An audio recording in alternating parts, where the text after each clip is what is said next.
Hello students, welcome back to digital platform of winsome international school. इससे पहले की videos में हमने कॉन्सेप्ट्स को अच्छे से समझ लिया, एक एक टॉपिक्स को क्लियर कर लिया। कौन कौन से टॉपिक पढ़ लिए हमने? ह्यूमन आई के बारे में, उसके पार्ट्स के बारे में, उसके डिफेक्ट्स के बारे में। फिर हमने इंट्रोड्यूस किया प्रिज्म को। फिर प्रिज्म से हमने देखा मोनोक्रोमेटिक लाइट को दौड़ा के और एक मिक्स्ड लाइट जिसको हम क्या बोलते हैं, व्हाइट लाइट को दौड़ा के, और देखा दोनों ही केस में वो प्रिज्म कैसे बिहेव करता है। फिर हमने क्या देखा, डिस्पर्जन को देखा। फिर हमने क्या देखा, स्कैटरिंग ऑफ लाइट को देखा। और उसी से हमने टिंडल इफेक्ट को पढ़कर ये समझा कि इंसान ये जो अपना स्काई होता है ये ब्लू क्यों होता है। पूरे कॉन्सेप्ट्स को अच्छे से पढ़ने के बाद आज मूव करते हैं सबसे पहले इन टेक्स्ट क्वेश्चंस में, जो आपके ब्लू कलर के क्वेश्चंस होते हैं बुक्स के बीच में। तो क्वेश्चन नंबर 1 मेरा इन टेक्स्ट क्वेश्चन क्या कहता है, what is meant by power of accommodation of I. Power of accommodation क्या होता है? तो मैंने आपको बहुत अच्छे से समझाया था। क्या समझाया था कि वैसे देखा जाए जो लेंस होता है, जो कि नॉन लिविंग होता है, वो क्या करता है, डिस्टेंस जैसे जैसे बदलता है इमेज डिस्टेंस भी उसके साथ वेरी करता रहता है। हमने हमारे लेंस चैप्टर में पार्ट्स पढ़े थे, केसेस पढ़े थे कि ऑब्जेक्ट यहां रखा है तो इमेज यहां बन रही है, ऑब्जेक्ट थोड़ा सा आगे खिसका तो इमेज फिर गई, ऑब्जेक्ट और उसने डिस्टेंस चेंज किया, इमेज का डिस्टेंस वापस चेंज हुआ। सेम मैंने देखा मेरी आई के अंदर भी लेंस है और ऑब्जेक्ट कभी एक जगह नहीं टिकता, कभी दूर का आता है, कभी पास का आता है, लेकिन सारी इमेज रेटिना पे बनती है। तो ये कैसे हो रहा है? तो ये इसलिए होता है कि हमारी जो आई है ये सेल्फ एडजस्टिंग होती है। सेल्फ एडजस्टिंग का क्या मतलब होता है कि वो खुद की फोकल लेंथ को इस तरीके से एडजस्ट कर लेती है कि ऑब्जेक्ट चाहे कहीं पर भी हो, इमेज डिस्टेंस वो वेरी नहीं होने देती। और ये जो फोकल लेंथ है इसको कौन कंट्रोल करता है? सिलेरी मसल, उसको कंप्रेस और रिलैक्स करके। तो इसी को पावर ऑफ एकोमोडेशन बोलते हैं। पावर ऑफ एकोमोडेशन क्या होता है कि हमारी आई एक सेल्फ एडजस्टिंग पावर लेती है, एक सेल्फ एडजस्टिंग फिनोमिना दिखाती है। क्या दिखाती है कि ऑब्जेक्ट के वेरी करने से इमेज के डिस्टेंस को वेरी नहीं होने देती, हर इमेज को रेटिना पे बनाती है। इसी को हम क्या बोलते हैं? Power of accommodation. इसी के साथ हम मूव करते हैं नेक्स्ट क्वेश्चन पे। नेक्स्ट क्वेश्चन मेरा क्या बोल रहा है, a person with myopic eye can not see objects beyond 1.2 metre distinctly, what should be the type of corrective lens should to restore proper vision. सबसे पहले तो एक क्वेश्चन, जैसे ही मैंने मायोपिया देखा, जैसे मैंने क्या देखा, मायोपिया, तो टाइप ऑफ लेंस करेक्टिव मुझे समझ आ गया। मायोपिया आई के लिए कौन सा लेंस मुझे चाहिए होता है? Concave lens. कौन सा चाहिए होता है? Concave lens. हमने अच्छे से समझा था। और कॉनकेव लेंस कैसा होता है? ऐसा। जिसको ये चीज याद नहीं आ रही वो मेरे पहले वाले वीडियोस में देखे, जहां मैंने डिफेक्ट्स अच्छे से समझाए थे, वहां मैंने एकदम अच्छे से समझाया विद डायग्राम कि कैसे मायोपिक आई को हम करेक्ट करते हैं। तो कैसे करेक्ट करते हैं? With the help of concave lens. अब इस टाइप के जो न्यूमेरिकल्स आते हैं, आगे बहुत सारे न्यूमेरिकल आएंगे, ये थोड़े से कंफ्यूजिंग होते हैं। कैसे कंफ्यूजिंग होते हैं? क्योंकि अब तक हम जो पहले वाले चैप्टर, जो कि हमारा लाइट का चैप्टर था, उसमें जो न्यूमेरिकल्स कर रहे थे, उसमें हम ऑब्जेक्ट डिस्टेंस और इमेज डिस्टेंस जो ये लेते थे, इसको हम क्या मान के चलते थे? Object distance. बट इस टाइप के क्वेश्चंस में हमें नहीं करना। जब भी आपके वर्ड आए कि एक मायोपिक आई ने यहां पर एक ऑब्जेक्ट को रख रखा है, एक हाइपरमेट्रोपिक आई ने यहां पर एक ऑब्जेक्ट को रखा है, तो हम क्या देख रहे हैं? हम एक इमेज को ही देख रहे हैं। हम क्या देख रहे हैं? एक इमेज को देख रहे हैं। तो इस टाइप के क्वेश्चंस में जो ये वाले जो पॉइंट होते हैं, जहां पर क्या बोल रहा है, एक मायोपिक आई, इस चीज को नहीं, तो इसको हमेशा हम ऑब्जेक्ट ना मान के क्या मानते हैं? इमेज मानते हैं। और ऑब्जेक्ट हमेशा हम वो मानते हैं अगर वो बोल रहा है फार। हम ऑब्जेक्ट किसको मानते हैं? इसको अगर इमेज मान रहे हैं तो फिर ऑब्जेक्ट किसको मानेंगे? तो ऑब्जेक्ट हम नियर पॉइंट के लिए, नियर पॉइंट के लिए हमेशा जो ऑब्जेक्ट होता है वो कितना मानेंगे? 25 सेंटीमीटर पे मानेंगे। और फार ऑब्जेक्ट, फार पॉइंट के लिए हम ऑब्जेक्ट को कहां मानेंगे? इनफाइनाइट पे मानेंगे। कहां मानेंगे? इनफाइनाइट। बस इन ऑब्जेक्ट को इन दो पे ही रखना है, बाकी जो भी आपको नंबर दिखता है उसको क्या मान के चलोगे? इमेज। और साइन कन्वेंशन का हम यूज करते हुए चलेंगे। तो आइए इस क्वेश्चन को आप समझते हैं। अ person with myopic eye can not see objects beyond 1.2, तो उसका फार ऑब्जेक्ट यही हो गया, जो कि क्या दिखा रहा है? इमेज। तो यहां से ये जो ये इमेज है, ये मेरी क्या है? इमेज है, जिसको मैं क्या बोलता हूं? वी। और ये क्या आ रहा है? 1.2 metre. What should be the type of corrective lens? ये मैंने बता दिया, कॉनकेव लेंस हो गया, use to restore proper vision. तो यहां पे ऑब्जेक्ट क्या हो जाएगा? ऑब्जेक्ट मेरा क्या हो गया? इनफाइनाइट हो गया, मतलब यू क्या हो गया? इनफाइनाइट। अब अगर मुझे क्या निकालना है? प्रॉपर रिस्टोरेशन निकालना है। Person with myopic eye can not see the objects beyond 1.2 metre distinctly. What should be the type of character used to restore the proper lens. बस इतना तो, इसमें तो इतना ही है, हमें तो कुछ देखना ही नहीं, इसमें क्या निकालना है, कॉन्केव लेंस ही निकालना है, इसके आगे हमें कुछ भी और नहीं निकालना, हमें पावर या फोकल लेंथ नहीं निकालनी। तो यही क्वेश्चन में बस इतना ही निकालना है, हमें कुछ भी कैलकुलेशंस वगैरह नहीं करनी, हमें सिर्फ इतना बताना है कि कौन सा लेंस हमें यूज करना है, तो हम क्या यूज करेंगे, कॉन्केव लेंस को यूज कर लेंगे। इसी के साथ नेक्स्ट क्या बोल रहा है, what is the far point and near point of the human I with normal vision. मैंने एक टॉपिक पढ़ाया था जिसको अपन क्या लिख लेते, रेंज ऑफ विजन। क्या लिखते थे, रेंज ऑफ विजन। तो कोई भी अगर ह्यूमन आई होती है तो उसका नियर पॉइंट हमेशा कितना होता है, नियर पॉइंट कितना होता है, 25 सेंटीमीटर होता है। और फार पॉइंट कितना होता है, तो फार पॉइंट होता है उसका इन्फिनिट। तो ये 25 सेंटीमीटर टू इन्फिनिट हम कोई भी ऑब्जेक्ट को देख पाते हैं। इसी क्वेश्चन का क्या, ये नॉर्मल विजन है। होप ये वाला क्वेश्चन आपको अच्छे से समझ आया होगा। इसी के साथ चलते हैं नेक्स्ट क्वेश्चन पे। A student has difficulty reading the black board while sitting in the last row. कोई स्टूडेंट है जो लास्ट रो में बैठा है और उसको ब्लैक बोर्ड को देखने में क्या हो रहा है, डिफिकल्टी हो रहा है। What should be the defect the child is suffering from. तो इसका आंसर क्या हो जाएगा, द चाइल्ड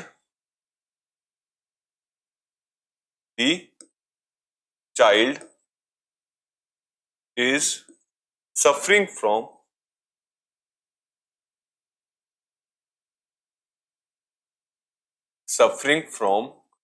कौन सा होगा, आप लोग बताइए। ऐसा कौन सा डिफेक्ट था जिसमें दूर की चीज हम नहीं देख पा रहे थे और पास की चीज हम देख पा रहे थे। क्योंकि जो स्टूडेंट है ये लास्ट रो में बैठा है और ब्लैक बोर्ड थोड़ा क्या है, दूर है, तो दूर का अच्छे से नहीं देख पा रहा, लेकिन पास का ही देख पा रहा है। तो दूर का जिसमें हम नहीं देख पाते तो उसको क्या बोलते हैं, the child is suffering from myopia. क्या बोलते हैं हम इसको, myopia. Child is suffering from myopia. How can it be corrected.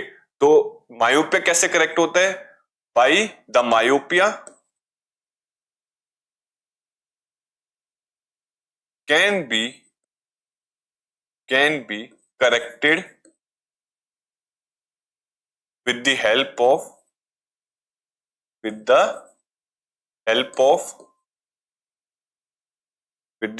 of concave lens.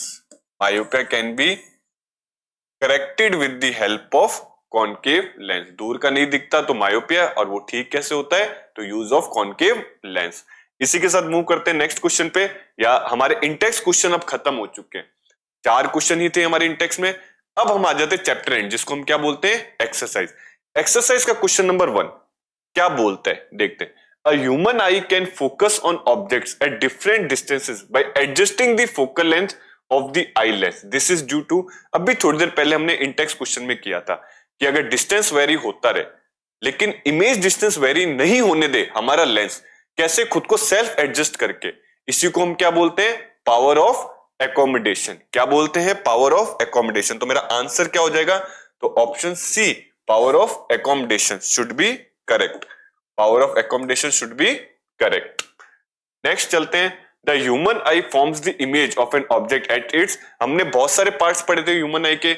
हमने पहला पढ़ा कॉर्निया, कॉर्निया से फिर अंदर चले तो क्या आया, एक्वस ह्यूमर आया। फिर और अंदर चले तो प्यूपिल आया, जिसको कंट्रोल कौन कर रहा था, आइरिस कर रहा था।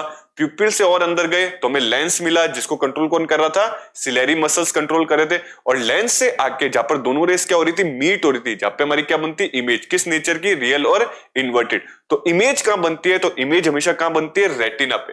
इमेज कहां पर बनती है, हमारी रेटिना, जो कि आई का क्या होता है, लास्ट पार्ट होता है। नेक्स्ट क्वेश्चन बोल रहे हैं, the least distance of distinct vision for a young adult with normal vision is about. भाई लीस्ट डिस्टेंस, मैंने आपको रेंज क्या बताई थी, अभी अपन ने बात करी, रेंज क्या होती है, 25 सेंटीमीटर टू इन्फिनिट। ये क्या होती है, हमारी रेंज ऑफ विजन। तो इसमें से देख लो, क्या 2.5 सेंटीमीटर होती है, नहीं सर। क्या 2.5 मीटर होती है, नहीं सर। क्या 25 सेंटीमीटर थी, यस सर। क्या 25 मीटर होती है, नहीं मीटर नहीं होती, 25 तो ठीक है, लेकिन क्या होना चाहिए, हमारा सेंटीमीटर होना चाहिए। इसी के साथ आगे चलते हैं हम। The change in focal length of an eye lens is caused by the action of, the change in the focal length of an eye lens is caused by. भाई पावर ऑफ अकोमोडेशन तो क्या बोलता है, focal length change हो रही है इसलिए distance के वेरी होने के साथ इमेज वेरी नहीं कर रही। लेकिन ये जो फोकल लेंथ को वेरी करवा रहा है ये कौन करवा रहा है, मतलब लेंस को कंट्रोल कौन करता है, तो लेंस को कंट्रोल करता है मेरी सिलेरी मसल्स। लेंस को कौन कंट्रोल करता है, सिलेरी मसल। वैसे प्यूपिल को कौन कंट्रोल करता है, तो प्यूपिल को कंट्रोल करता है आइरिस और लेंस को कंट्रोल करता है सिलेरी मसल्स। इन दोनों चीजों को बात को आपको ध्यान रखना है। नेक्स्ट क्वेश्चन मेरा क्या बोल रहे हैं, a person needs a lens of power -5.5। एक पर्सन को एक लेंस चाहिए कितनी पावर का, मुझे पावर दे रखी है 5.5 डायोप्टर्स। डायोप्टर क्या होती है, पावर की ऐसा यूनिट होती है। For correcting his distant vision, distance vision मतलब फार का, दूर का। For correcting his near vision he needs the lens of power 1.5। मतलब क्या बोल रहा है, अगर वो दूर का अच्छे से देखना चाहता है, डिस्टेंट विजन मतलब दूर का अच्छे से देखना चाहता है, तो इतनी पावर का उसको लेंस चाहिए। इतनी पावर का क्या चाहिए, लेंस चाहिए। और अगर वो पास का अच्छे से देखना चाहता है, वो क्या देखना चाहता है, पास का, नियर विजन, पास का अच्छे से देखना चाहता है, तो पावर क्या चाहिए, what is the focal length of the lens required for correcting the distance region. तो इसका आंसर हमें क्या निकालना है, फोकल लेंथ निकालना है। तो हम क्या बोलेंगे, पहला पार्ट देखते हैं, answer number first. Answer first क्या बोल रहा है, फॉर करेक्टिंग या focal length, focal length, what is the focal length of the lens required for correcting, what is the focal length of the lens required for, तो focal length required for correcting distant vision, correcting distant vision क्या होना चाहिए भाई, P बराबर मेरे पास क्या होता है 1/f होता है। ये मेरी क्या आती है, पावर का फॉर्मूला। तो अगर मुझे फोकल लेंथ निकालना है, एफ निकालना है, तो मेरे पास क्या आएगा 1/p आएगा कि नहीं आएगा। तो p मुझे कितना दे रखा है, -5.5 दे रखा है। तो f क्या निकाल लो, f बराबर 1 में -5.5, 1 में माइनस कितना आ जाएगा 5.5। अब इसको करेक्ट करो भाई, ये जीरो हटाऊंगा तो मेरे पास क्या बचेगा 10/55 और इसको करूंगा तो 5 2 जा 10 और 11 जा। इसको जब मैं सॉल्व करूंगा, कैसे सॉल्व करोगे आप भाई, यहां पर मैंने क्या लिख दिया 2 लिख दिया, यहां पे 11, तो मेरे पास 0.0 समथिंग कुछ आंसर आएगा। वही क्या होगी, इसकी फोकल लेंथ होगी। आई होप ये आप चीजें सॉल्व कर सकते हो।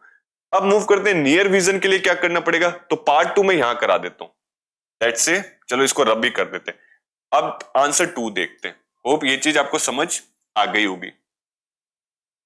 आंसर 2 मेरा क्या बोल रहा है, फॉर करेक्टिंग नियर विजन, मैं क्या बोलूंगा, फॉर करेक्टिंग नियर विजन,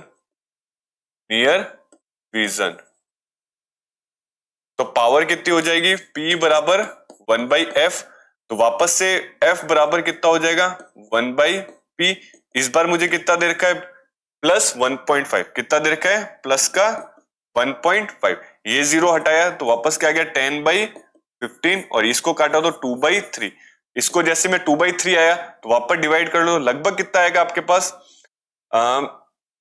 0.6 के समथिंग आएगा, 0.6 के क्या आएगा, समथिंग आएगा। तो यही क्या हो जाएगी आपकी फोकल लेंथ, किस में आ जाएगी, मीटर्स के अंदर। किस में आएगी, मीटर के अंदर।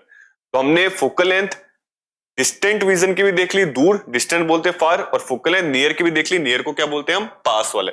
दोनों में अलग अलग क्या आएगी, फोकल लेंथ आएगी, क्योंकि पावर भी क्या है, अलग अलग है। होप ये वाला क्वेश्चन आपको अच्छे से समझ आया होगा। इसके साथ हम मूव करते हैं नेक्स्ट पे। The far point of a myopic person is 80 centimetre. मैंने अभी बताया था, जब भी बोले myopic person, far point of a myopic person is 80 centimetre, तो ये हमेशा इमेज होता है। तो एक्चुअल में मुझे क्या दे रखा है, इमेज ही दे रखा है, मुझे क्या दे रखा है, इमेज ही दे रखा है। इमेज कैसी है, v बराबर मेरा कितना हो गया 80 सेंटीमीटर, 80 सेंटीमीटर। अभी मैंने साइन कन्वेंशन यूज नहीं किया। In front of the eye, in front of the eye, what is the nature and power of the lens required to correct the problem. सबसे पहले तो मुझे क्या देखना है, नेचर। तो नेचर में तो मुझे प्रॉब्लम आनी नहीं चाहिए। क्यों नहीं आनी चाहिए सर प्रॉब्लम, तो क्योंकि मायोपिक आई है, तो नेचर कैसा होगा, कॉनकेव होगा, कॉनकेव लेंस ही होगा। और सेकंड मुझे क्या बोल रहा है, पावर ऑफ लेंस, मुझे क्या निकालना है, पावर। तो पावर क्या होता है, फॉर्मूला अभी मैंने बताया, पावर होता है 1/f, जिसको अपन बोलते हैं फोकल लेंथ। लेकिन मुझे f नहीं दे रखा, मुझे f नहीं दे रखा, तो लेट्स से इसको दे देते हैं अपन इक्वेशन नंबर 1। और क्या निकालते हैं अब, f निकालते हैं। एफ का फॉर्मूला क्या होता है मुझे अच्छे से पता है, 1/f क्या होता है, क्योंकि लेंस है तो क्या लिखेंगे अपन 1/v माइनस 1/u, ये क्या हो गया, लेंस फॉर्मूला हो गया। अब v मैंने बताया था यही इमेज है, यही क्या है, मेरी इमेज है, क्योंकि हम क्या देखते हैं, इमेज को ही देखते हैं, इमेज हमारी बनती है और उसी को क्या करते हैं, फॉर्म आउट करता है हमारा ब्रेन। तो इस 80 सेंटीमीटर को अपन क्या मानेंगे, इमेज। लेकिन ये कैसे ले, प्लस ले या माइनस ले, तो अगर मैं बोलूं ये मेरा लेंस है और इसके सामने इमेज, क्योंकि क्या बोल रहा है, front of the eye, front of the eye मतलब ये अगर मेरी आई है तो इसके सामने बना है, तो ये सामने वाला अगर मैं इसको ऑप्टिकल सेंटर मानूं तो मुझे पता है ये वाला क्या हो गया मेरा, अगर ये क्या है मेरा कॉन्वेक्स लेंस है, ये मेरा क्या है, कॉन्वेक्स लेंस है, और फ्रंट ऑफ द आई बना है, फ्रंट ऑफ द क्या बना है, आई बना है, मतलब यहां पर मेरा इमेज बनी है। तो ये क्या होती है, नेगेटिव होती है, और ये क्या होती है, पॉजिटिव होती है। ये मेरा साइन कन्वेंशन बोलता है। तो ये नेगेटिव है तो मुझे इसको भी क्या लेना पड़ेगा, 80 सेंटीमीटर ना लेके, 80 सेंटीमीटर ना लेके मुझे क्या लेना पड़ेगा, इसको -80 सेंटीमीटर लेना पड़ेगा। और अब मैं क्या करूंगा भाई, u और u में कितना लूंगा, तो u इसके लिए क्या होता है, इन्फिनिट होता है। तो यहां के लिए मेरे पास u v की वैल्यू तो कितनी आ जाएगी, बाई पुटिंग, मैं क्या लिखूंगा, by putting v equals to -80 centimetre and u is equals to minus infinite. u में कितना निकाल लूंगा, इन्फिनिट। तो यहां से मेरे पास f की वैल्यू आ जाएगी, 1/f कितना हो जाएगा, 1 में माइनस का 80 और माइनस में इन्फिनिट, माइनस में मेरा क्या हो जाएगा, इन्फिनिट हो जाएगा। और यहां से मेरा 1/f कितना आ जाएगा, माइनस में 1 में -1/80 और ये आ जाएगा 0। 1/इन्फिनिट क्या हो जाता है, 0 ही हो जाता है। अब इसको जब मैं और सॉल्व करूंगा तो मेरा क्या आ जाएगा, 1/f बराबर आ गया -1/80, और यहां से f मेरे पास कितने निकल के आ गया, 80 सेंटीमीटर निकल के आ गया। अब ये मेरी इक्वेशन 2 हो गई। इक्वेशन क्या होगी, 2। लास्ट में क्या लिखूंगा, by putting the value, from equation 2 to equation 1। और इक्वेशन 1 मेरी क्या है, p बराबर 1/f। तो यहां से मैं क्या जानता हूं, नेक्स्ट स्टेप अपन यहां लिख लेते हैं, p बराबर मुझे पता है क्या है, 1/f होता है, और ये क्या हो जाएगा 1/80। बट ये 80 क्या है, सेंटीमीटर में, इसको मुझे किस में कन्वर्ट करना पड़ेगा, मीटर में, क्योंकि फोकल लेंथ क्या होती है, हमेशा मीटर में। f क्या होती है, ऑलवेज इन मीटर। तो मुझे इसको सेंटीमीटर बनाने के लिए 100 का डिवाइड लगाना पड़ेगा। तो ये तो क्या अभी सेंटीमीटर में चल रहा है। अब मैं क्या कर लूंगा, 1/80 डिवाइडेड बाई 100। अब मैंने मीटर में कन्वर्ट कर लिया, ये 100 कहां आ जाएगा, ऊपर चला जाएगा। तो p बराबर कितना हो गया, 100/80, 0 से 0। ये कितना हो गया, 2 4 जा 8 और 2 5 जा 10। तो लगभग मेरे पास कितना आ जाएगा, 4 1 जा 4, और ये क्या आ जाएगा 1.25। लगभग पावर मेरे पास कितनी आ जाएगी, 1.25। लेकिन इसमें एक चीज ध्यान रखनी है, ये क्या है f80, तो ये क्या आएगी, -80 आएगी। यहां पर भी क्या आएगी, -80। तो आंसर भी मेरा क्या आएगा, प्लस में ना क्या आएगा, -1.25। तो पावर कितनी होगी मेरी, -1.25 डायोप्टर होगी। होप ये वाली क्वेश्चन आपको अच्छे से समझ आई होगी। इन सारे क्वेश्चंस में जो चीज कंफ्यूज करेगी वो एक ही चीज कंफ्यूज करेगी कि सर वो ऑब्जेक्ट है या इमेज है। तो जब भी ऐसे बोले कि मायोपिक आई का नियर पॉइंट ये है, तो इमेज ही लेके चलो, ठीक है। और अगर बोले हाइपरमेट्रोपिक आई का फार पॉइंट है, अगर ये डिफेक्ट के साथ अगर कोई आई दे रहा है तो वो हमेशा इमेज ही होती है, उसको ऑब्जेक्ट कभी नहीं लेना। ऑब्जेक्ट या तो इन्फिनिट होगा या फिर क्या होगा, 25 सेंटीमीटर। इसी के साथ मैं आशा करता हूं ये क्वेश्चन आपको अच्छे से समझ आया होगा। इसी के साथ मूव करते हैं नेक्स्ट क्वेश्चन पे। नेक्स्ट क्वेश्चन क्या बोल रहा है, make a diagram to show how hypermetropia, इसको पीछे से ले लेना सर, ठीक है। Make a diagram to show how hypermetropia is corrected. सबसे पहले तो मुझे क्या शो करना है कि मेरा जो हाइपरमेट्रोपिया है वो करेक्ट कैसे हो रहा है, डायग्राम के साथ। तो इसमें 3 डायग्राम बना लो। सबसे पहले क्या डायग्राम बना लो, नॉर्मल का। क्या बना लो, नॉर्मल का। अगर मैं नॉर्मल का बना रहा हूं तो मैं क्या बोलूंगा, भाई ये मेरी आईज होगी, लेट्स से ये बना लेते, ये मेरी क्या हो गई, ये मेरी क्या होगी, पहली आई। तो इसमें मैं देखता हूं ये नॉर्मल विजन है, तो ये मेरा क्या हो गया, लेंस। ये क्या हो जाता है, लेंस। यहां से क्या आ रही है, रेज आ रही है, यहां से क्या आ रही है, रेज आ रही है, और ये रेटिना पे क्या होती है, मीट हो जाती है। ये क्या मेरी इंसिडेंट रे, और ये क्या है, मीटिंग पॉइंट। यहां पे क्या है, रेटिना है। अब मैं बताता हूं हाइपरमेट्रोपिक। हाइपरमेट्रोपिक आई क्या होती है? तो लेट्स से सेकंड बनाते हैं अपन, hypermetropic eye. Hypermetropic eye, let's say hypermetropic eye कैसे बनती है वो देखते हैं। वापस अपन आई बना लेते हैं। ये मैंने क्या बना ली, ये मैंने आई बना ली और ये मेरा क्या हो गया, लेंस हो गया। और मैं क्या बनाता हूं, अब वापस से रेज बनाता हूं। कोई ऑब्जेक्ट है, लेट्स से यहां पर अपन ऑब्जेक्ट रख लेते हैं। ये मैं क्या रख लेता हूं, ऑब्जेक्ट रख लेता हूं। अब ये वाली जो रेज है, क्योंकि लेंस इतने अच्छे से बैंड नहीं कर पाता, तो ये जो मीटिंग पॉइंट आता है, इनका मीटिंग पॉइंट थोड़ा सा बाहर चला जाता है। थोड़ा सा कहां चला जाता है, बाहर चला जाता है। तो ये क्या होगी, मेरी हाइपरमेट्रोपिक आई होगी।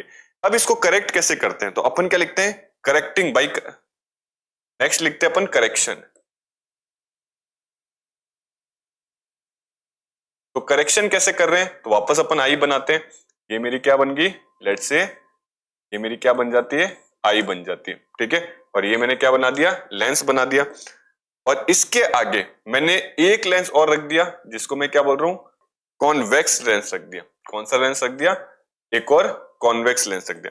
तो अब जो रे आ रही है वो क्या कर रही है, ये मैंने रे बनाई, ये मैंने रे बनाई, थोड़ा सा यहां से बैंड हो गई, थोड़ा सा यहां से बैंड हो गई, और इस वजह से ये क्या हो गई, यहाँ पे मिल गई। तो ये क्या हो गया मेरा correction with the help of convex lens. ये क्या है मेरा, कॉन्वेक्स लेंस।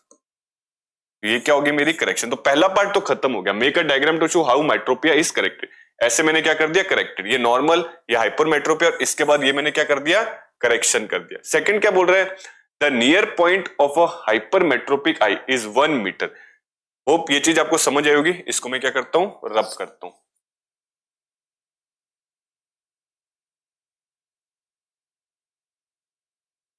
तो क्या बोल रहे हैं, the near point of hypermetropic eye. तो इसी को मैंने क्या था, इमेज मान लेना। इसी को मैंने क्या समझाया था, इमेज मान लेना। तो मैं क्या लिखूंगा, नियर पॉइंट, नियर पॉइंट कोई मैं क्या मान लू, v मान रहा हूं, जो कि मुझे कितना दे दिया, 1 मीटर। अभी मैं साइन कन्वेंशन यूज नहीं कर रहा।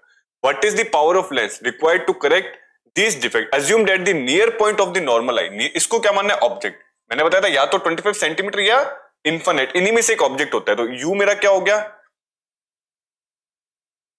ये मेरा क्या आ गया, u मान लेते हैं। u मेरा कितना आ जाएगा, 25 सेंटीमीटर आ गया। एक मुझे क्या दे रखा है, मीटर में दे रखा है, और एक मुझे ऑब्जेक्ट किस में दे रहा है, 25 सेंटीमीटर में। क्या निकालना है, पावर निकालना है। क्या निकालना है मुझे, पावर निकालनी है। तो पावर के लिए मैंने अभी बताया था फॉर्मूला क्या होता है, वी नो डेट क्या जानते हैं हम कि P बराबर क्या होता है, 1/f होता है। अब 1/f के लिए मुझे क्या निकालना पड़ेगा, f निकालना पड़ेगा। तो v by using lens formula, by using lens formula, lens formula, lens formula क्या होता है, 1/f बराबर 1/v माइनस 1/u, 1/f और 1/v माइनस 1/u। इसके लिए जो मेरा u है वो कैसा आ रहा है, नियर पॉइंट 25 सेंटीमीटर आ रहा है। लेकिन क्योंकि मेरा हाइपरमेट्रोपिया है और इसको करेक्शन के लिए मैंने क्या यूज किया है, कॉन्वेक्स लेंस यूज किया है। क्या यूज किया है, कॉन्वेक्स लेंस। तो कॉन्वेक्स लेंस का u और इमेज भी उसके सामने बन रही है, इन फ्रंट बन रही है, ठीक है। तो दोनों के मुझे क्या लेना पड़ेगा, नेगेटिव लेना पड़ेगा। तो मैं बोलूंगा बाई पुटिंग v बराबर माइनस कितना लेना पड़ेगा, -1 मीटर, एंड u बराबर कितना लेना पड़ेगा, -25 सेंटीमीटर लेना पड़ेगा। और इसी पे मैं क्या करूंगा, वैल्यू पुटिंग करूंगा। तो मेरा 1/f कितना आ जाएगा, 1/f बराबर कितना आ जाएगा मेरे पास, -1 लेट से इसको 100 ले लेते हैं सेंटीमीटर बाई 1 मीटर, और इसको क्या लिख सकता हूं अपन, 100 सेंटीमीटर लिख सकते हैं। तो ये कितना आ गया, -100 सेंटीमीटर, और ये कितना आ जाएगा, माइनस में 1/25।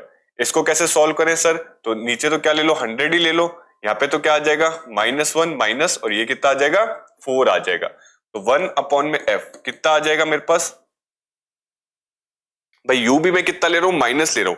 तो ये मेरा माइनस माइनस प्लस हो जाएगा, माइनस माइनस क्या हो जाएगा, प्लस हो जाएगा, क्योंकि u भी तो मेरा कितना है, माइनस ही है। तो ये माइनस माइनस आपस में क्या हो जाएंगे, प्लस हो जाएंगे। तो -1 और +4 मेरे पास कितना हो गया, 3 हो गया, 3/100 हो गया। इससे क्या निकाल लेना, तो f बराबर कितना हो जाएगा, 100/3 3 हो जाएगा। लेकिन ये जो f आएगा ये किस में आएगा, सेंटीमीटर में आएगा।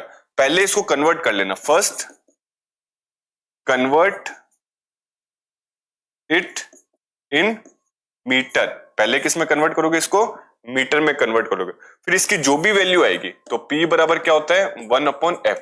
तो यहाँ पे P बराबर 1/ ये वाली वैल्यू क्या कर देना, यहाँ पे जो भी सॉल्विंग वाली वैल्यू है इसको क्या कर देना, पुट कर देना। तो आपका क्या निकल के आ जाएगा, पावर की वैल्यू निकल के आ जाएगी। पावर की क्या निकल के आ जाएगी, वैल्यू। इसी तरीके से क्या चलेगी, पूरी कैलकुलेशंस चलेगी। होप ये वाली चीज आपको अच्छे से समझ आ गई होगी। इसी के साथ मूव करते हैं नेक्स्ट क्वेश्चन पे। नेक्स्ट क्वेश्चन क्या बोल रहा है, why is a normal eye not able to see, why is a normal eye not able to see clearly the object place closer than 25 centimetre. इसका आंसर क्या लिख सकते हैं अपन, भाई सिंपल सा क्वेश्चन पूछ रहा है कि एक जो आई है ये 25 सेंटीमीटर से कम वाला डिस्टेंस क्यों नहीं देख सकती है। तो सर क्यों नहीं देख सकती है, क्योंकि हमारा जो पावर ऑफ एकोमोडेशन होता है, मतलब जो सिलेरी मसल्स होती है, सिलेरी मसल्स क्या करती है, पहले तो कॉन्ट्रैक्ट करती है, फिर क्या करती है, रिलैक्स करती है। कॉन्ट्रैक्ट करने पे जो फोकल लेंथ है वो हो जाती है छोटी, और रिलैक्स करने पे जो फोकल लेंथ है वो क्या हो जाती है, बड़ी हो जाती है।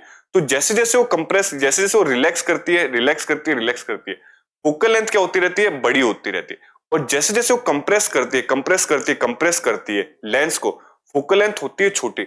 लेकिन एक टाइम बाद भाई वो भी लेंस से किसी चीज को दबाओगे तो पूरा तो ऐसे नहीं उसको चपटा कर सकते हैं, एक टाइम बाद उसको भी क्या करना पड़ेगा, रुकना पड़ेगा। तो वो लास्ट लिमिट है जब तक जो सिलेरी मसल है उसको दबा सकते हो, और वो लिमिट कितनी है 25 सेंटीमीटर। उससे छोटी वो उसकी फोकल लेंथ नहीं कर पाएगी। अगर उससे छोटी उसकी फोकल लेंथ हो गई तो पॉसिबल नहीं, हमारी आंखों में क्या पड़ता है, बहुत ज्यादा स्ट्रेन पड़ता है। तो ये क्या, इसलिए हम 25 सेंटीमीटर से पास की चीजें क्लियरली नहीं देख पाते, क्योंकि हमारी जो सिलेरी मसल है वो एक लिमिट तक की उस लेंस को कंप्रेस कर सकती है, उससे ज्यादा वो उसको कंप्रेस नहीं कर सकती, जिस वजह से एक लिमिट तक की फोकल लेंथ छोटी हो सकती है, उसके बाद छोटी नहीं हो सकती। और वो लिमिट क्या है, फोकल लेंथ कितनी लिमिट तक छोटी हो सकती है, तो सर 25 सेंटीमीटर तक क्या हो सकती है, छोटी हो सकती है। तो यही रीजन है। होप आपको ये वाला रीजन अच्छे से समझ आया होगा। इसी के साथ मूव करते हैं नेक्स्ट क्वेश्चन पे। नेक्स्ट क्वेश्चन क्या बोल रहे हैं, what happens to the image distance in the eye when we increase the distance of an object from the eye. Question simple सा क्या बोल रहा है, क्वेश्चन सिंपल सा बोल रहा है कि अगर मैं ऑब्जेक्ट डिस्टेंस क्या कर दूं, इंक्रीज कर दूं। क्या कर दूं मैं, इंक्रीज। तो इमेज डिस्टेंस पे क्या फर्क पड़ता है, इमेज डिस्टेंस पे क्या फर्क पड़ता है। तो मेरा आंसर है नो। तो मेरा आंसर क्या हो जाएगा यहां से कि what happens of the image, the nothing happens to the image distance. कुछ भी नहीं होगा। क्यों कुछ भी नहीं होगा, क्योंकि हमने पढ़ा है पावर ऑफ एकोमोडेशन। हमारी आई की एक खासियत होती है कि ऑब्जेक्ट को चाहे इंक्रीज कर दो, या ऑब्जेक्ट डिस्टेंस को चाहे इंक्रीज कर दो, चाहे डिक्रीज कर दो, चाहे कुछ भी कर दो, इमेज डिस्टेंस हमेशा फिक्स ही रहेगी। अगर मैं एक आई को बनाऊं, अगर मैं क्या बना रहा हूं, एक आई बना रहा हूं, ये मैंने क्या बना ली, लेट्स से ये मैंने क्या बना ली, एक आई, जिसका ये क्या हो गया, लेंस हो गया। अब मैं इसमें दो केस ले लेता हूं। लेट्स से एक बार मेरा ऑब्जेक्ट डिस्टेंस यहां पर है, और एक बार मेरा ऑब्जेक्ट डिस्टेंस क्या है, इधर है। तो इससे क्या होगा, एक बार मान लेते हैं ये रे आ रही है, यहां से रे आ रही है, यहां से क्या आ रही है, रे आ रही है। तो इसको कंट्रोल कर रही है सिलेरी मसल्स। ये क्या है, मेरी सिलेरी मसल। वो इस तरीके से इसको एडजस्ट करती है कि ये जो रे है यहां रेटिना पे मिलती है, यहां क्या मिलती है, रेटिना पे। वापस देख लेते हैं एक और ऑब्जेक्ट। इस बार ऑब्जेक्ट डिस्टेंस पास हो गया, ऑब्जेक्ट क्या आ गया, इधर आ गया। वापस रे आ रही है, वापस ये इस तरीके से इसको एडजस्ट करेगी कि वापस ये इधर ही बनाएगी इमेज। कहां बनाएगी, इधर ही। ये डिस्टेंस चेंज नहीं करती, distance should not be change, should not be change.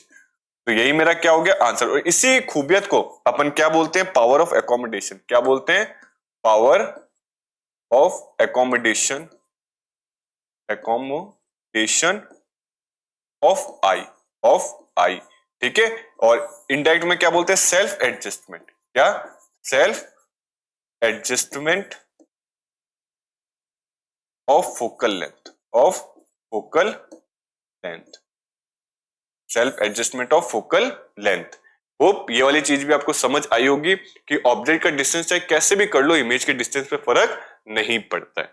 इसी के साथ मूव करते हैं नेक्स्ट क्वेश्चन पे। नेक्स्ट क्वेश्चन बोल रहे हैं why do stars twinkle and planets. एक साथ मैं दो क्वेश्चन को लेके चलता हूं। Explain why the planets do not twinkle. Stars तो ट्विंकल करते हैं लेकिन प्लैनेट्स ट्विंकल नहीं करते। तो मैंने इसमें एक चीज बताई थी, क्या बताई थी कि अगर मेरे अर्थ का एटमॉस्फेयर है, ये मेरे क्या है, अर्थ का atmosphere, let's say different different इसमें क्या है, लेयर्स है, इसमें क्या है, डिफरेंट डिफरेंट लेयर्स आती है, ये मेरे क्या आगे, डिफरेंट डिफरेंट लेयर्स आगे। और इसके अंदर जो पार्टिकल्स है, इसके अंदर क्या है, जो पार्टिकल्स है, लेट्स से पार्टिकल्स है, ये कांस्टेंट नहीं है, ये एनी टाइम मूव करते रहते हैं। जो डस्ट पार्टिकल्स है, स्मोक पार्टिकल्स, ये कांस्टेंट नहीं होते, ये एनी टाइम क्या करते रहते हैं, मूव करते रहते हैं। तो हम एक चीज अज्यूम करते हैं कि जो मेरा स्टार है, लेट्स से यहां पर हम क्या बना लेते हैं, स्टार बना लेते हैं। जो मेरा स्टार है ये क्या है, पॉइंट सोर्स है, ये क्या है, पॉइंट सोर्स है। पॉइंट सोर्स का क्या मतलब होता है कि ये एक छोटा सा ऑब्जेक्ट है जो सिर्फ एक ही रे एमिट कर रहा है। एक ही रे को क्या कर रहा है, एमिट। बहुत सारे इन्फिनिट रे एमिट नहीं कर रहा, एक ही रे को क्या कर रहा है, एमिट। तो जब वो एक रे आती है, जब वो क्या आती है, एक रे यहां तक आती है, तो क्या करती है, बेंड करती है, धीरे धीरे क्या करती है, बेंड। और कभी कभार तो ऐसा होता है अगर बेंडिंग प्रॉपर पहुंच गई, बेंडिंग हमारे तक प्रॉपर पहुंच गई, तो हमें दिख जाता है, तो हमें तारा दिख जाता है। यहाँ पे क्या दिख जाता है, तारा दिख जाता है। लेकिन कभी कभार जब ये लाइट है, ये वाली क्या है, लाइट, तो ये लाइट क्या होती है, चल रही है चल रही है चल रही है, आ रही है, और मान लो यहां पार्टिकल से टकरा गई। नेक्स्ट सेकंड में क्या देख रहा हूं वापस से कि ये जो लाइट है, ठीक है, वापस चलती हुई आ रही है, चलती हुई आ रही है, लेकिन इस बार वापस कोई पार्टिकल से नहीं टकराई और मेरी आंखों तक पहुंच गई। फिर मैंने देखा एक केस में कि मान लो वापस से कोई लाइट आ रही है, लेकिन इस बार वापस टकरा गई। तो क्या होता है, जब हमारी आंखों में लाइट प्रॉपर्ली पहुंच जाती है, जब हमारी आंखों में लाइट प्रॉपर्ली पहुंच जाती है, तब तो तारा एकदम ब्राइट दिखता है। लेकिन जरूरी नहीं जो नेक्स्ट सेकंड जो रे आ रही है वो प्रॉपर्ली पहुंच जाए। ऐसा भी हो सकता है उसको कोई ऑब्स्टेकल मिल जाए और वो वहीं रुक जाए। लेकिन ऐसा भी जरूरी नहीं कि नेक्स्ट सेकंड जो आ रही है दोबारा वो वापस रुके। ऐसा हो सकता है इस बार ऑब्स्टेकल थोड़ा सा चल के आगे निकल गया, क्योंकि एटमॉस्फेयर कांस्टेंट नहीं है, वो एनी टाइम मूव कर रहा है, तो वापस वो हमारी आंखों में आ जाए। तो जब जब हमारी आंखों में आती है तब तक तो हमें क्या दिखता है, ब्राइट दिखता है, और जब नहीं आती तब वो डार्क या डिम दिखता है। तो ये कंटिन्यूस चलता रहता है, क्योंकि एटमॉस्फेयर कंटिन्यूस मूव करता रहता है। और रे कभी सीधी आ जाती है, कभी ऑब्स्टेकल हो जाके रुक जाती है, फिर सीधी आती है, फिर कभी ऑब्स्टेकल आके रुक जाती है। तो हमें ब्राइट डिम दिखता रहता है। इसी को हम क्या बोलते हैं, ट्विंकलिंग ऑफ स्टार। और ये किस वजह से हो रहा है, तो एटमॉस्फेरिक रिफ्रैक्शन की वजह से हो रहा है। लेकिन बोल रहा है प्लैनेट्स ट्विंकल नहीं करते। तो प्लैनेट्स ट्विंकल इसलिए नहीं करते, अगर मैं वापस से एक बार डायग्राम बनाऊं, ये मैंने क्या बना लिया, अर्थ बना लिया। लेट्स से ये मैंने क्या बना लिया, अर्थ बना लिया। और ये डिफरेंट डिफरेंट लेयर्स बना लेते हैं। ये क्या बना लेते हैं, डिफरेंट डिफरेंट लेयर्स बना लेते हैं, डिफरेंट डिफरेंट लेयर्स बना लेते हैं। एक लेयर मिटा देते हैं, चलो। तो जैसे हमने स्टार, क्योंकि बहुत स्टार क्या थे, बहुत ज्यादा दूर थे, तो उसको मैं एक पॉइंट ऑब्जेक्ट या पॉइंट सोर्स मान के चल रहा था, और ये अज्यूम कर रहा था कि एक ही रे उसमें से निकलती है। लेकिन प्लेनेट में मैं ऐसा नहीं मान सकता। प्लेनेट जो होते हैं वो क्या होते हैं, पास होते हैं। लेट्स से ये मेरा क्या है, प्लेनेट है, और इस पे क्या होते हैं, बहुत सारे पॉइंट होते हैं, बहुत सारे क्या होते हैं, पॉइंट हो रहे होते हैं, और बहुत सारी रेज एमिट हो रही होती है, बहुत सारी रेज क्या हो रही होती है, एमिट हो रही होती है। तो इस वजह से क्या होता है, जब क्या होता है, बेंडिंग दिखती है। जब हमें क्या दिखती है, बेंडिंग दिखती है। तो अगर मान लो एक दो रे डिस्टर्ब भी हो रही है, एक दो रे क्या हो रही है, डिस्टर्ब भी हो रही है, तो बाकी की रे हमारे तक पहुंच जाती है। मान लेते हैं कि कभी कभार ऐसा हुआ कि ये वाली रे नहीं दिखी, ब्लॉक हो गई, तो बाकी तो पहुंच रही है। या ऐसा हुआ कि ये वाला जो पार्टिकल है, ये वाला जो मेरा पार्टिकल है, ये इस बार इधर आ गया, ये वाली ब्लॉक हो गई, तो बाकी तो पहुंच रही है, बाकी तो मेरी रेस पहुंच रही है अच्छे से। तो इसमें क्योंकि एक रे नहीं होती, तो हम एक रे पे डिपेंड भी नहीं। अगर एक रे रुक भी जाती है तो बाकी रेज अच्छे से पहुंचती है और मुझे वो ब्राइट ही दिखता है। मान लो दो रेज रुक गई, लेकिन इन्फिनाइट रेज आ रही है, फिर भी मुझे क्या दिख रहा है, ब्राइट, जो कि स्टार्स के केस में नहीं दिख रहा था। स्टार के केस में एक रे जैसी रुकती थी वो छुप जाता था। जैसी आती थी मुझे दिखता था, लेकिन प्लेनेट के केस में हम एक रे पे डिपेंड नहीं है, इसलिए एनी टाइम प्लेनेट हमें ब्राइट ही दिखता है, इसलिए प्लेनेट ट्विंकल नहीं करता और स्टार्स ट्विंकल करते हैं। होप ये वाला कॉन्सेप्ट आपको समझ आया होगा और बहुत इंपॉर्टेंट है, बहुत बार सीबीएसई में पूछा भी जाता है कि why stars twinkle and planets do not. Hope ये चीज आपको अच्छे से समझ आ गई होगी। इसी के साथ मूव करते हैं नेक्स्ट क्वेश्चन पे। Why does the sky appear dark instead of blue to an astronaut? भाई एस्ट्रोनॉट जो कि स्पेस में जाते हैं, हमें तो ब्लू स्काई दिखता है, लेकिन जो एस्ट्रोनॉट स्पेस में जा रहे हैं उनको ब्लू ना दिख के कैसा दिखता है? डार्क दिखता है। तो ऐसा क्यों होता है? तो ये भी सेम रीजन है, स्कैटरिंग ऑफ लाइट की मदद से। क्या रीजन है? अगर मैं वापस क्या बनाऊं? अर्थ बनाऊं, और अर्थ के डिफरेंट डिफरेंट लेट से लेयर बना देते हैं। ये क्या हो गया? अर्थ के डिफरेंट डिफरेंट लेयर, और ये मेरा स्पेस हो गया। यहाँ पे मेरा क्या हो गया? ये हो गया स्पेस हो गया। तो जब सन से रेज आती है, जब मेरी क्या आती है? सन से रेज आती है, तो मैंने अभी आपको बताया था, क्या बताया था? कि ये जो रेज है, ये जो मेरी रेज है, ये जो मेरी रेज है, मान लो यहां तक जो आ रही है, ठीक है, ये जो मेरी रेज है, ठीक है, ये पार्टिकल्स, जो ऊपर वाले पार्टिकल्स होते हैं, ऊपर वाले क्या होते हैं? छोटे छोटे पार्टिकल्स होते हैं, छोटे छोटे क्या होते हैं? पार्टिकल्स होते हैं। इस वजह से क्या होता है कि ब्लू कलर बहुत ज्यादा स्कैटर होता है। ब्लू कलर क्या होता है? बहुत ज्यादा स्कैटर होता है। ब्लू कलर क्या होता है? बहुत ज्यादा स्कैटर होता है। तो यहाँ इस वाली लेयर में हमें क्या दिखता है? लगभग ब्लू कलर ही दिखता है। कैसा दिखता है हमें? ब्लू कलर का आसमान दिखता है। लेकिन जो एस्ट्रोनॉट है, जो रॉकेट पे बैठ के, लेट्स से ये उनका अपन रॉकेट बना देते हैं, ठीक है, और इस रॉकेट पे बैठ के, इस रॉकेट पे बैठ के वो कहां जा रहे हैं? ऊपर जा रहे हैं। तो यहां तक तो ठीक है, लेकिन जैसे वो स्पेस पार करते हैं तो अब कोई ब्लू कलर नहीं दिखता। यहां पर मुझे कोई भी ब्लू कलर नहीं दिखता, इसलिए उनको ब्लू कलर ना दिखते हुए हमारा आसमान कैसे दिखता है? ब्लैक दिखता है। तो ये तो था कॉन्सेप्ट। इसको सीधा सीधा कैसे लिखोगे? तो एक लेयर में आने के बाद जो फर्स्ट लेयर होती है, जहां पे पार्टिकल साइज बहुत ज्यादा छोटे होते हैं, वहां पे ब्लू कलर की बहुत ज्यादा स्कैटरिंग हो जाती है, इसलिए बस उस लेयर में हमें ब्लू कलर दिखता है। नीचे से ऊपर देखते हैं तो बस वहां तक कि हमें ब्लू कलर दिखता है। अगर जैसे हम ऊपर निकल जाए, जो कि एस्ट्रोनॉट करते थे, तो स्कैटरिंग नहीं होती, जिस वजह से कोई कलर हमें नहीं दिखता। इसलिए हमें क्या दिखता है? पूरा का पूरा आसमान ब्लैक दिखता है। जो एस्ट्रोनॉट्स होते हैं उनको पूरा अपने ऊपर क्या दिखता है? ब्लैक दिखता है। ब्लू या अदर कलर्स नहीं दिखते, due to lack of scattering या ड्यू टू नो स्कैटरिंग। इसी के साथ ये क्वेश्चन भी मेरा क्या होता है? खत्म होता है। और मैं आशा करता हूं कि आपने एक एक इस चैप्टर का कॉन्सेप्ट समझा, एक एक इंटेक्स क्वेश्चन समझा, और एक एक क्या समझी आपने? एक्सरसाइज समझी। इसी के साथ इस चैप्टर का मैं एंड करता हूं। ये हमारा लास्ट क्वेश्चन था। हमने इस चैप्टर की थ्योरी और क्वेश्चन आंसर्स बहुत अच्छे से कर लिए, और मैं आशा करता हूं आप इस चैप्टर की अहमियत को समझोगे और इसको अच्छे से रिवाइज करोगे, पढ़ोगे, और कोई भी डाउट आता है तो कमेंट सेक्शन में क्या करोगे? मेंशन करोगे। तब तक के लिए keep learning, keep growing. Thank you.